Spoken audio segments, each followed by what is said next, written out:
السلام علیکم ناظرین، میں ہوں فرحان خان اور آج میں موجود ہوں پاکستان کی اس شخصیت کے ساتھ کہ جو کسی تعارف کے محتاج نہیں. یہ ہیں جناب حسین نقی صاحب، جن کی پوری زندگی صحافت کے لیے، آزادی اظہار کے لیے جد و جہد میں گزری ہے، اور حال ہی میں ان کی خود نوشت سوانح بھی شائع ہوئی ہیں. اور انہوں نے ہر دور میں جو حکمران تھے ان حکمرانوں کے سامنے کلمہ حق بلند کیا، اور جو پسے ہوئے طبقات ہیں اور جو مفاد عامہ یعنی عوام کے مسائل ہیں، ان مسائل کو لے کر سخت سوالات اٹھائے اور ان سے جواب طلب کرنے کی کوشش کی. اور صحافتی حلقوں میں، چاہے وہ پاکستان کے صحافتی حلقے ہیں یا پاکستان سے باہر کے صحافتی حلقے ہیں جو پاکستان سے کسی نہ کسی طرح دلچسپی رکھتے ہیں، وہ حسین نقی صاحب کو ایک بہت احترام کی نگاہ سے دیکھتے ہیں اور انہیں اپنے مینٹور کی حیثیت سے دیکھتے ہیں. اور ہم بھی بطور صحافیین کی جانب دیکھتے ہیں، جب بھی پاکستان میں صحافت کے حوالے سے، جرنلزم کے حوالے سے، جرنلزم کی تاریخ کے حوالے سے یا جرنلزم کے بدلتے ہوئے ٹرینڈز کے حوالے سے کوئی سوالات پیدا ہوتے ہیں تو ہماری نظر حسین نقی صاحب کی جانب جاتی ہے. اور آج ہماری خوش قسمتی ہے کہ حسین نقی صاحب کے ہاں ہم موجود ہیں اور انہوں نے ہمیں ملاقات کے لیے وقت دیا. تو السلام علیکم سر. وعلیکم السلام. کیسے ہیں آپ؟ ٹھیک ٹھاک ہیں؟ ہاں بس. پاکستان میں صحافت کے حوالے سے جو صحافتی رجحانات ہیں وہ تو مختلف طرح کے رہے. ایک 50s کا دور تھا، یعنی تقسیم کے فوراً بعد، پھر 60s آیا، 70s کا ہنگامہ خیز دور آیا، اور پھر ضیاء کا دور آیا. تو ہر دور کی اپنی ایک کہانی ہے.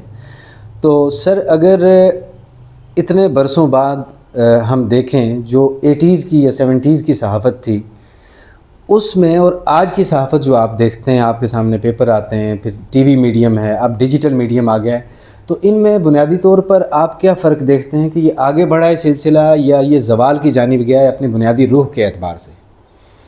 دیکھیں، صحافت کے میری نظر میں دو ہی ذمہ داریاں ہیں. ایک تو یہ ہے کہ، اور ظاہر صحافت کرنے والا جو ہے وہ صحافی ہے، اور صحافی کو دو ہی چیزوں کی ضرورت ہے. ایک تو یہ ہے کہ وہ لوگوں کو، عام شہریوں کو اور قارئین کو بالخصوص، اور اب سامعین کو بھی، اب تو ویژول بھی ہے اور پرنٹ بھی ہے، تو ان کو ایک تو انفارم کرے، وہ ان کو معلومات بہم پہنچائے جو کچھ بھی حالات ہیں ان کے متعلق.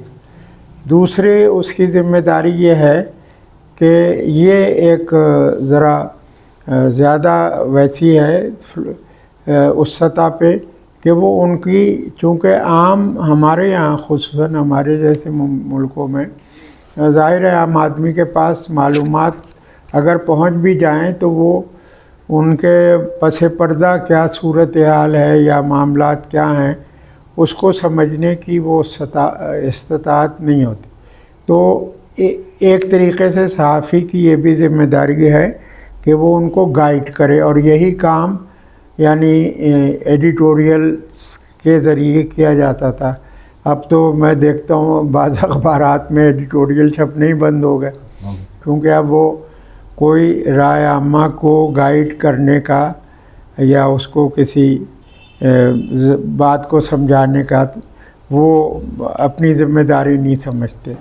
اب صحافت، میں تو سمجھتا ہوں کہ پاکستان بننے کے بعد سے ہی، ابھی قائد اعظم زندہ تھے تو پاکستان میں سب سے پہلا اخبار بند ہو گیا. کون سا اخبار تھا سر؟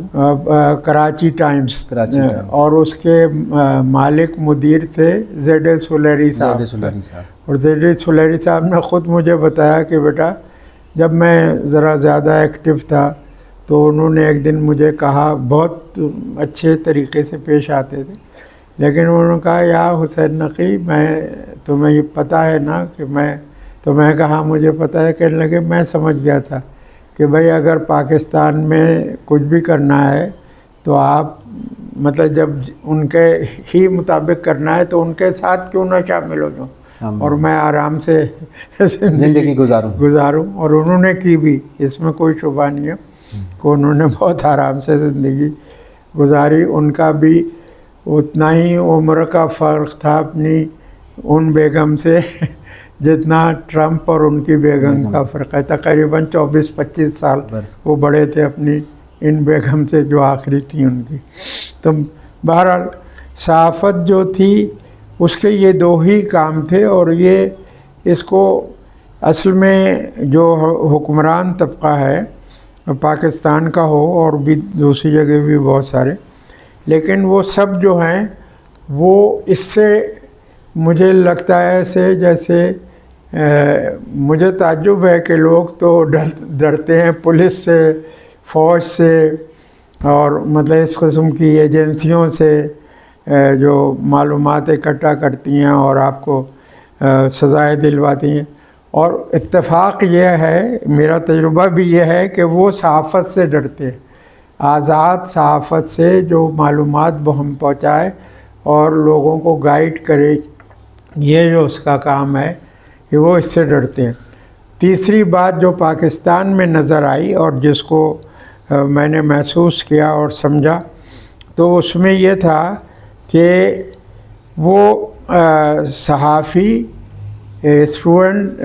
یونین، اسٹوڈنٹس یونین اور ٹریڈ یونینز، ان کے اکٹھا ہونے سے بھی ڈرتے تھے، کیونکہ ان کا یہ خیال تھا کہ جو ہمارا اسٹیبلشمنٹ ہے اس کا شروع سے یہ خیال رہا ہے کہ اگر یہ تینوں اکٹھے ہو جائیں گے تو پھر اس تحریک کو دبانا اور اس کے مطالبات کو پورا نہ کرنا جو ہے وہ ممکن نہیں رہے گا۔ شروع میں تو خیر قوانین تو برٹش پیریڈ سے بن رہے ہیں، جی بالکل، یعنی چاہے وہ یعنی 1923 کے انیکٹمنٹس ہوں، اس سے پہلے کے بھی ہیں اور بعد کے بھی ہیں، اور اس کے علاوہ اور بہت سارے قوانین ایسے ہیں جو یعنی کرمنل لاء میں اور ایون سول لاء میں، اور یہ جو ہمارے یہ تھا معلومات کا حق، اس کے حوالے سے ظاہر ہے سیکنڈ ورلڈ وار کے زمانے میں بنے، فرسٹ ورلڈ وار کے بعد سے بننے شروع ہوئے ہمارے یہاں، لیکن اس سے پہلے بھی اخبار سے بہت ہی یعنی اس کے ساتھ یہ رویہ نہیں رکھا جاتا تھا، بلکہ ان کے اوپر پابندی لگاتے تھے اور ان سے سیکیورٹی مانگتے تھے، اور سیکیورٹی کافی بڑی مانگتے تھے۔ اب یہ ہے کہ اس وقت آپ جو کہہ رہے ہیں 80s وغیرہ کی، تو اس سے پہلے بھی حالات ایسے ہی تھے، ذرا شرم آتی تھی ان لوگوں کو، کیونکہ عموماً جب پاکستان بنا ہے تو وہ انہی لوگوں کے سپرد ہوا یہ ادارہ جو پہلے صحافت کچھ نہ کچھ کرتے رہتے مسلمانوں میں، چاہے وہ دہلی میں کر رہے ہوں، چاہے مدراس میں کر رہے ہوں، چاہے کلکتہ میں کر رہے ہوں، اور ان لوگوں نے تحریک میں چونکہ حصہ لیا تھا، براہ راست ان کے تعلقات ہوتے تھے، جیسے قائد اعظم سے ہندو، پارسی، انگریز، یہ سب صحافیوں کے تعلقات تھے، اسی طریقے سے ہمارے دوسرے لوگوں کے تھے، اور پہلے ظاہر ہے کہ وہ یہ ایکسپیکٹ نہیں کیا جاتا تھا کہ صحافی کے ساتھ آپ وہ سب کچھ کریں گے جو آپ سیاسی لوگوں کے ساتھ یعنی سمجھتے تھے کہ، لیکن یہ اس میں بہت دیر نہیں لگی، بہت ہی جلدی یہ کام شروع ہو گیا کہ اخبار بند کر دو۔ اخبار بند کرنے کے بعد مطلب یعنی صحافیوں کو بھی بند کرنا شروع ہو گیا 50s ہی میں، بالکل ارلی 50s میں۔ تو لیکن جیسے میں نے کہا نا کہ جو قوانین بنے بھی اور جو حالات تھے پاکستان کے اس وقت، مشرقی پاکستان اصل میں ہمارے ساتھ تھا، جو بنگال تھا اس کا چونکہ ڈیموکریٹک اسٹرگل کا ٹریڈیشن بہت مضبوط تھا، اور وہاں پہ جیسے سلام صاحب یا آزاد تھے مولانا، ان کا نام بھی آزاد یعنی ان کے نام کے ساتھ بھی تھا، لیکن وہ مولانا ابوالکلام آزاد تو تھے، ادھر سے ہی نکالا تھا، لیکن یہ مشرقی ان کے علاوہ مشرقی پاکستان میں تو یہ لوگ جو تھے ان کا مطلب یعنی جو سیاسی لیڈرز تھے وہ سمجھیے ان کے بنائے ہوئے تھے، زیادہ تعلق تھا. جیسے سہروردی صاحب تھے، جیسے یہ تھا اپنا مجیب الرحمان، اور لوگ بھی تھے، بہت سارے لوگ تھے. تو یہ لوگ تو اب جیسے ہمارے خود جرنلسٹ تھے، ہماری یونین کے لیڈر تھے، تو میں نے نہیں دیکھا کہ کبھی کے جی مصطفیٰ سے تم کر کے بات کسی بھی بنگالی نے کی ہو. اچھا. کسی بنگالی لیڈر نے، بلکہ شیخ مجیب اور باقی یہ جو سب پارٹی تھی یہ تو کہتے ہی کے جی صاحب کو لیڈر کہتے تھے. کہتے تھے یہ تو ہمارے لیڈر ہیں، کیونکہ اسٹوڈنٹ لیڈر تھے وہ پارٹیشن سے پہلے سے، اور پارٹیشن کے بعد بھی اسٹوڈنٹ لیڈر رہے تھے جرنلزم میں آنے سے پہلے. کے جی مصطفیٰ صاحب ہمارے ہر ویج بورڈ میں پی ایف یو جے کی طرف سے نامنیٹ بھی ہوتے تھے. بلکہ جس زمانے میں آرمی ایکشن چل رہا تھا تو ویج بورڈ کی میٹنگ تھی، تو چونکہ وہ ہمارے ممبر تھے لہٰذا وہ آئے پاکستان. یعنی ہمارے وہ کافی ہاسٹائل ماحول تھا اس میں بھی آئے. بلکہ بہت لوگوں کو تعجب ہوا، کیونکہ ہمارے ایک بڑے جرنلسٹ تھے شیخ صاحب، ان کا انتقال ہوا تو ان کے جنازے میں بھی شریک ہوئے، اور لوگ حیرت زدہ تھے کہ یہ کیسے وہاں تو اتنی مار دھاڑ ہو رہی ہے اور یہ وہاں سے آئے. یعنی مطلب یہ کہ ایک احترام ان کا پایا جاتا تھا. یہ تھا. تو اور پھر یہ تھا کہ اس جو یونین تھی وہ متحد تھی. تو جو کام کیا جس میں بہت کنٹریبیوشن ہے، جنرلوں کا تو اپنی جگہ پہ ہے، لیکن سیاسی لیڈروں کا بھی بڑا ماشاءاللہ سے کنٹریبیوشن ہے. ہمارے ذوالفقار علی بھٹو صاحب جو ہیں، انہوں نے ایک تو آفیشل سیکریٹس ایکٹ میں یہ ترمیم کی، کیونکہ وہ حیدرآباد کے ٹرائل کے لوگوں کو سزا دلوانا چاہتے تھے موت کی.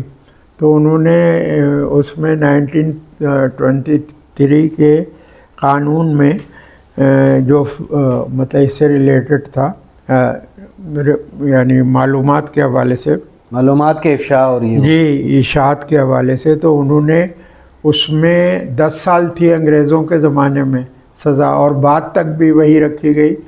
بھٹو صاحب نے ماشاءاللہ سے اس میں یہ اضافہ کیا کہ اس سزا کو بڑھا کے موت کی سزا اس میں شامل کر دی. اور میں اس وقت بھی لکھا تھا، ان کو کہا بھی کہ آپ نے تو بڑا کارنامہ کر دیا ہے. تو ان کا کیا رد عمل تھا جب آپ نے کہا انہیں؟ نہیں، رد عمل کیا تھا، آپ دیکھیں نا، ان کا پورا خاندان ختم کر دیا ان لوگوں نے، جن کے ساتھ مل کے انہوں نے پاکستان کو توڑا. صحافت کے حوالے سے کہ ظاہر ایک ایکٹیو جرنلزم آپ نے کیا، اور آپ نے پہلے بتایا بھی کہ صحافت کا بنیادی منصب جو ہے to educate, to inform the people, to inform the message. تو میں نے گائیڈ دیم، ٹو گائیڈ ان کو رہنمائی کرنا. تو سر جو مطلب جو ڈکلائن آیا ہے جرنلزم کے اندر، حالانکہ ٹول زیادہ آ گئے ہیں، کیمرے آ گئے ہیں، ویژول زیادہ آ گئے ہیں، چیز کو زیادہ ایکسپلین کیا جا سکتا ہے، لیکن یہ اس زوال کی کیا وجہ ہے سر؟ اتھارٹی جو ہے، یعنی یہ جب یہ 30-40 لوگوں چینلز کے لیے یہ ہوا تھا کہ پرویز مشرف صاحب دور میں یہ ہوا، تو اس وقت ہی میں نے کہا تھا کہ پہلے تو پی ٹی وی تھا برا بھلا کہنے کے لیے، اور کچھ اخبار تھے جن کے ذریعے سے جو پریس ٹرسٹ میں قبضہ کر لیا آپ نے، اس کے ذریعے سے آپ لعنت ملامت کرتے تھے اور سیاست کو ابیوز کرتے تھے، سیاست کو اور سیاستدانوں کو. اب 40 چینل سے ہی ہوگا، اور وہی ہو رہا ہے اب، کیونکہ اب پاکستان میں مطلب یعنی سب سے شرفا ان کو سمجھا جاتا ہے جو اپنے کام کے علاوہ سب کاموں پہ قابض ہو گئے. تو یہ صورتحال ہے. تو میں سمجھتا ہوں کہ ہر عہد میں، ہر زمانے میں جو صحافت میں لوگ آتے ہیں وہ کوشش انہوں نے کی ہے.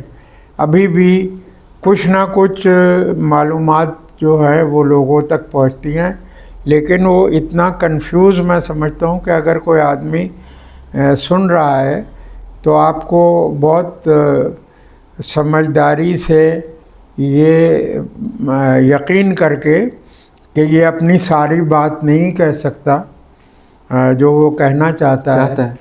تو میں تو سمجھ سکتا ہوں کہ وسعت اللہ خان کیا کہنا چاہتا ہے. مجھے اور بھی ان لوگوں کا سمجھ میں، اور بھی لوگ جو لکھ رہے ہیں ان کی بھی سمجھ میں آتی، لیکن عام آدمی نہیں سمجھ سکتا.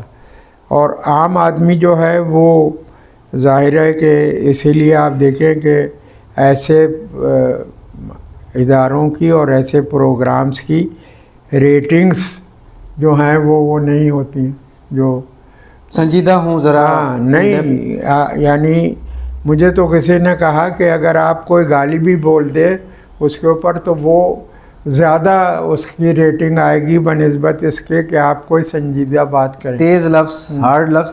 تو یہ آڈینس کا قصور ہم نہیں کہیں گے کہ پبلک اب ایسا چسکا پسند کرنا شروع کر دیا ہے؟ نہیں، پبلک تو کیپٹیو ہے.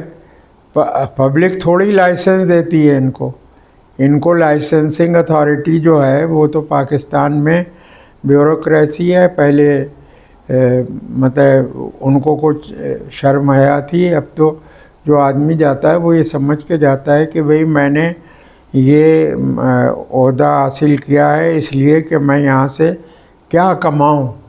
کیونکہ اب یہ جو ہے اخبار اب تو یعنی ظاہر ہے کہ پرنٹ میڈیا اور دوسرا میڈیا سب کو، اور پھر الیکٹرانک میڈیا ہے، پھر اب بہت سارے پوڈ کاسٹ ہے اور یہ سب چیزیں، تو اس میں پک کرنا پڑے گا، بہت چوز کرنا پڑے گا کہ کیا چیز جو ہے وہ لوگوں کو گائیڈ کر رہی ہے اور کیا چیز جو ہے وہ انفارم کر رہی ہے. بظاہر میں سمجھتا ہوں کہ اوور آل ہماری پبلک ہے وہ اس سے کم ہی ایل انفارم جتنی ہے. اگر ایل انفارم نہ ہو تو وہ جو رول یہاں پلے کر رہا ہے اسٹیبلشمنٹ اور اس کے بڑے، وہ آسانی سے سمجھ سکتا ہے کہ یہ کیا کر رہے ہیں. وہ صرف اپنے ہی لیے جو کچھ بھی کر رہے ہیں اپنے لیے کر رہے ہیں، اور ایک حلقہ ہے اسی کے لیے. اچھا سر، اس موجودہ جو سچویشن ہے، اس سچویشن میں ویسے تو ہر گزرتے دن کے ساتھ اسٹیٹس جو ہوتی ہیں، جو ریاست ہے جس کو ریاست یہاں کہا جاتا ہے، وہ اظہار کے پیرائے کو، اظہار کے راستوں کو بند کرتی ہے. ابھی حال ہی میں پیکا ایکٹ لگ گیا، اس پیکا ایکٹ کو نافذ بھی کر دیا. اس کے خلاف ابھی پی ایف یو جے کے پلیٹ فارم سے، ہم آر اے یو جے کے پلیٹ فارم سے آگے کچھ تحریک چلا بھی رہے ہیں، چلانا بھی چاہتے ہیں. ممکن ہے 2 دن بعد ہم نے کچھ 3 مئی کو کوئی ایونٹ بھی کرنا ہے. وہ شدید سخت کر دیا ہے. ابھی ایک ہفتہ پہلے فخر الرحمان جو ایک صحافی تھے اسلام آباد کے، انہیں گرفتار کیا. 60 برس سے اوپر ہی ہے وہ. اور کل کے دن اینکر مطیع اللہ جان، انہیں بھی نوکری سے نکالا گیا. مطیع اللہ کو تو میں جانتا ہوں. تو اب یہ بتائیے کہ ابھی آج کے دور میں ایک آدمی جو صحافت کرنا چاہتا ہو، وہ صرف انٹرٹینمنٹ یا شو بزنس ٹائپ جرنلزم نہ کرنا چاہتا ہو، صحافت کرنا چاہتا ہو، اس کے لیے کیا امکانات آپ کو نظر آتے ہیں؟ وہ کیا کرے کہ وہ ایک صحافی کے طور پہ کام کر سکتا ہے اس مارکیٹ میں؟ اول تو وہ صحافی کے طور پہ کام نہیں کر سکتا، نہ تو کوئی چینل اس کو قبول کرے گی، نہ کوئی اخبار اس کو لے گا، اور اگر لے گا تو وہ اس سے وہ کام کرائے گا جو وہ کرنا نہیں چاہتا تھا بطور صحافی. وہ کرنا پڑے گا اس کو اگر وہ رہنا چاہتا ہے اس میں.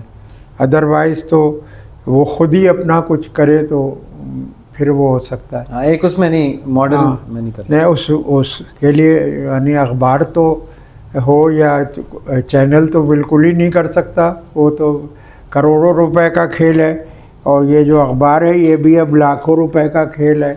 آپ نے ایک دفعہ کسی جگہ کہا تھا، ایک اور دوست کے ساتھ گفتگو کرتے ہوئے، اس نے کہا کہ آج یہ اینکرز جو ہیں، جو ایک خاص کلاس بنی ہے جب سے میڈیا کا مشرف کے بعد بوم آیا، تو یہ اینکرز آ گئے ہیں سامنے، اور یہ کوئی زیادہ سٹینڈ کسی چیز پر مالک کے خلاف یا کسی بھی وجہ سے نہیں لے سکتے، اس لیے کہ ان کو جو مراعات یا پریولیجز ملی ہیں وہ ان کو گیو اپ نہیں کر سکتے. بالکل ایسی بات آپ نے؟ صحیح ہے، بالکل یہ موقف تھا آپ کا؟ بالکل صحیح ہے، کیونکہ جو میری معلومات ہے اس کے مطابق جو لوگ کام کر رہے ہیں، چاہے وہ رپورٹر ہیں یا وہ ہیں، کسی کو 20,000 روپے ملتے ہیں، کسی کو 25,000 ملتے ہیں.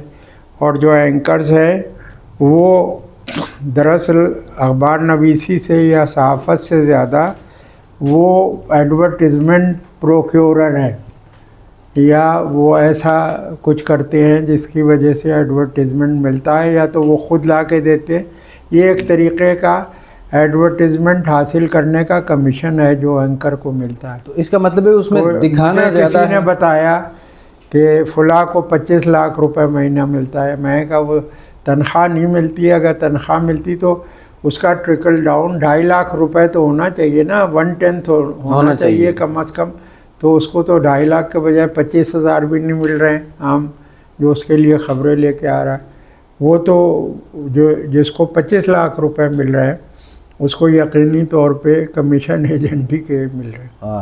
اچھا، دوسرا ایک حوالہ آپ نے دیا اپنی گفتگو میں کہ اپنے زمانے کی PFUJ کا حوالہ دیا، اور آپ نے کہا کہ مشرقی پاکستان سے بھی تھے ان کے نمائندے. یہ وہ حالیہ برسوں میں جو ہم بڑا بحران دیکھتے ہیں تو PFUJ کی تقسیم، اور بڑی تقسیم، بلکہ حال ہی میں بھی گفتگو ہوئی چند دن قبل پشاور میں PFUJ کا کچھ تھا ایونٹ تھا، اس میں بھی ہوا کہ ان کے درمیان اتحاد ہونا چاہیے اور یہ PFUJ کو اسٹرینتھن ہونا چاہیے. اور یہی باقی یونینز کا بھی حال ہے، چاہے وہ اسٹوڈنٹس کی یونین ہے، ٹریڈ یونینز ہیں، مختلف طرح کی، ان کا یہ حال ہے.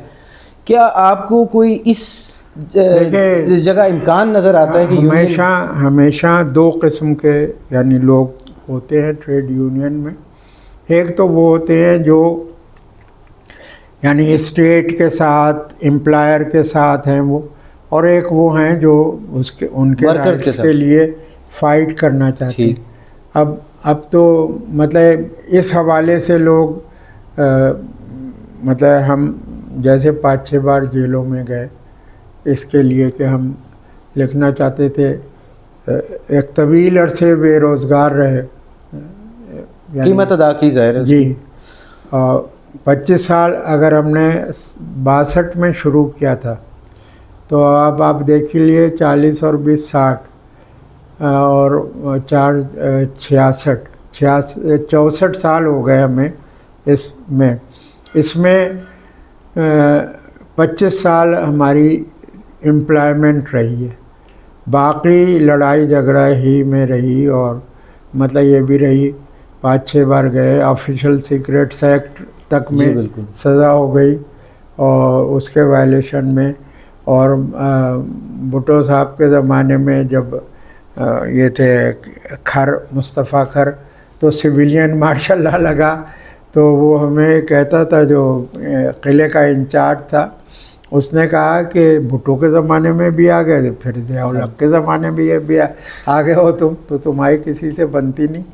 میں کہا یہ تمہارا مسئلہ نہیں ہے. بارہ اس کو 2 دھاروں کا ذکر کیا آپ نے کہ یونین میں 2 دھارے چلتے ہیں، ایک پرو اسٹیٹ ہوتا ہے اور ایک جو ہے ورکرز یا پرو اسٹیٹ، پرو اسٹیبلشمنٹ ہوتا ہے، پرو مینجمنٹ ہوتا ہے. ایک وہ ہوتا ہے جو مطلب یہ ہوتا ہے ایک بیچ میں بھی گرے ایریا کے بھی لوگ ہوتے ہیں جو درمیان میں ہوتے ہیں. وہ دل سے آپ کے ساتھ ہوتے ہیں، تلوار یزید کے ساتھ ہوتے ہیں.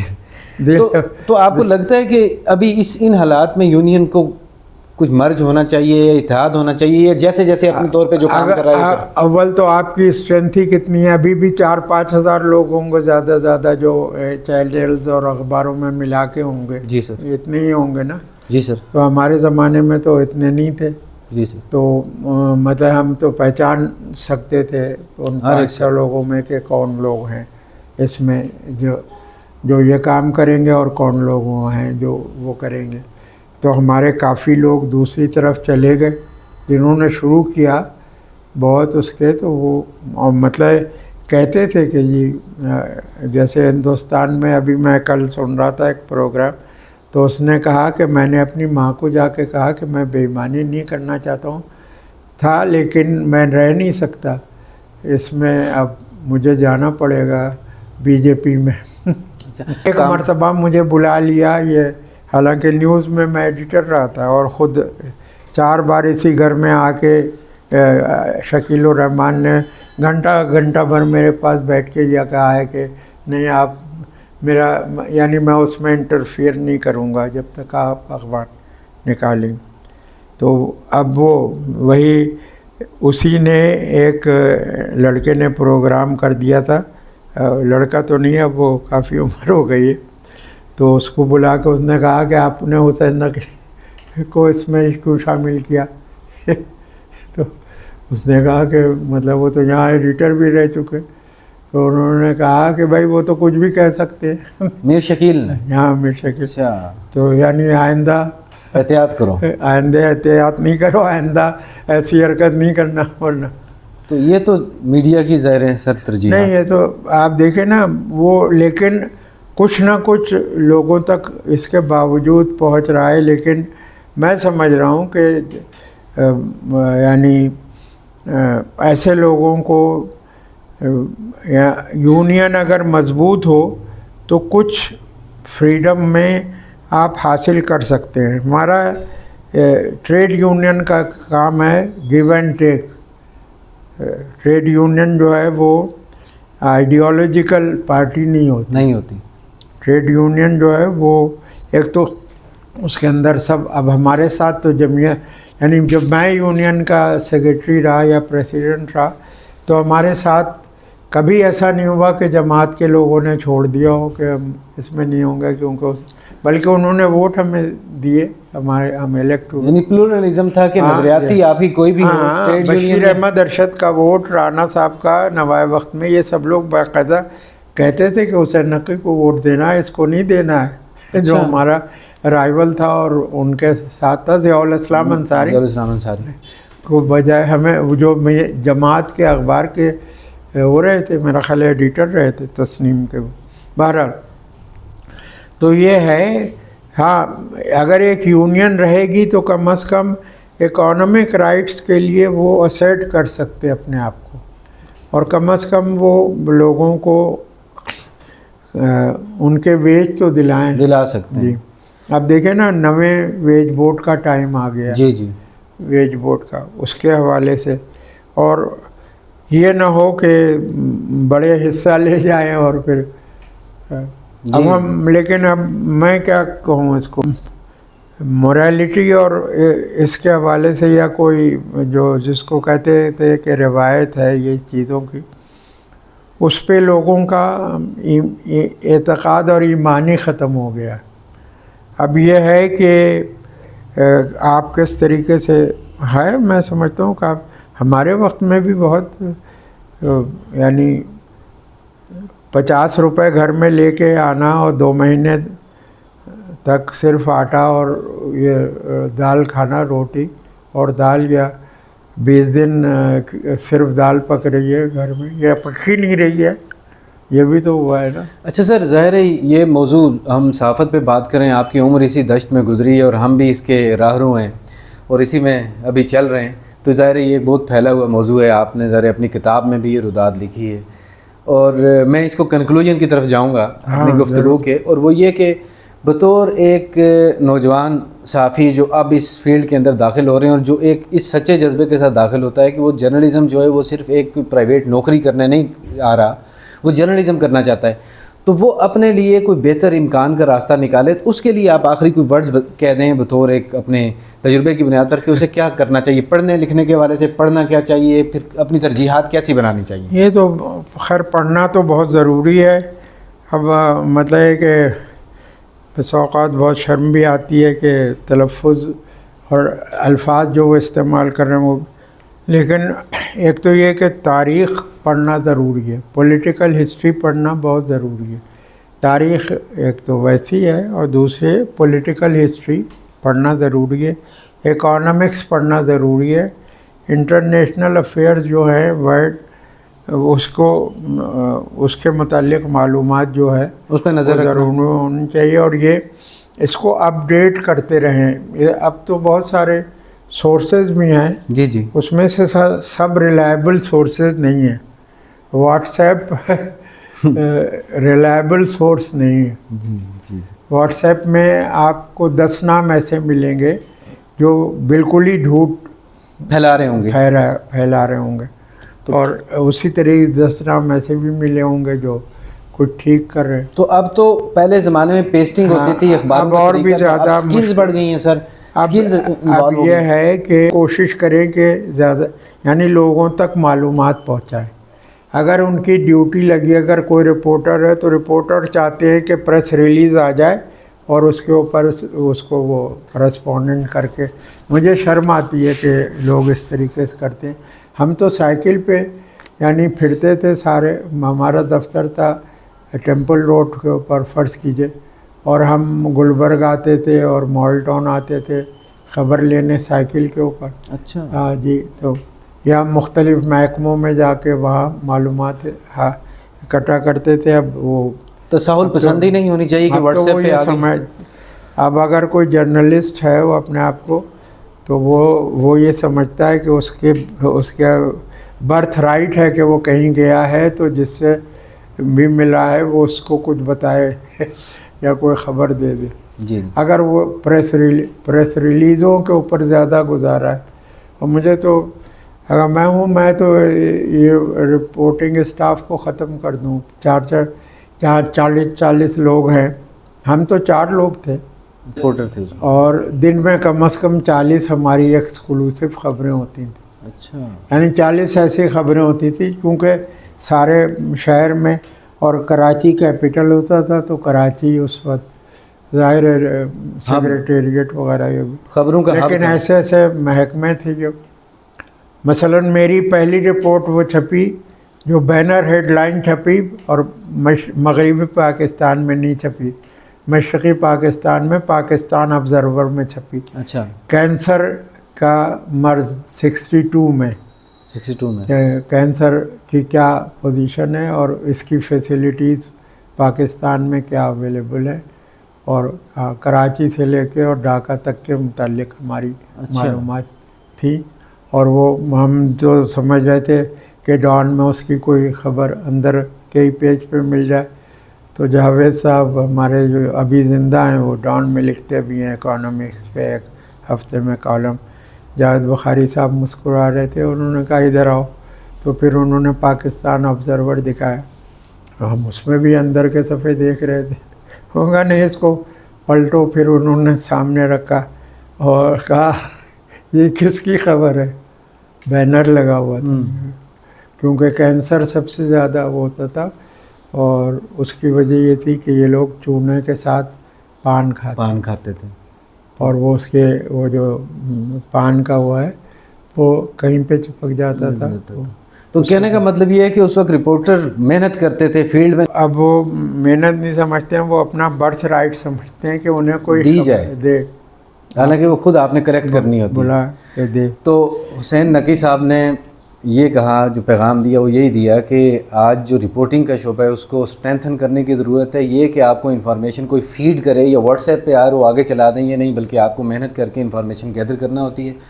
حسین نقی صاحب کا کام, ان کی جد و جہد اور ان کا جو سارا ایک پروفائل ہے, اس کے علاوہ جو ان کے تجربات ہیں, وہ کسی ایک چھوٹی یا مختصر نشست کے اندر ان کا احاطہ نہیں کیا جا سکتا. ہم نے کچھ بکھرے سوالات کیے اور ان کے بڑے مفصل جوابات حاصل کیے, اور ان سے ہم اور جو جرنلزم کے اندر دلچسپی رکھنے والے لوگ ہیں وہ روشنی حاصل کرتے رہیں گے. بہت شکریہ جناب آپ کا, بہت شکریہ ملاقات کے لیے وقت دیا. تو اب تک کے لیے اتنا ہی, گڈ بائے.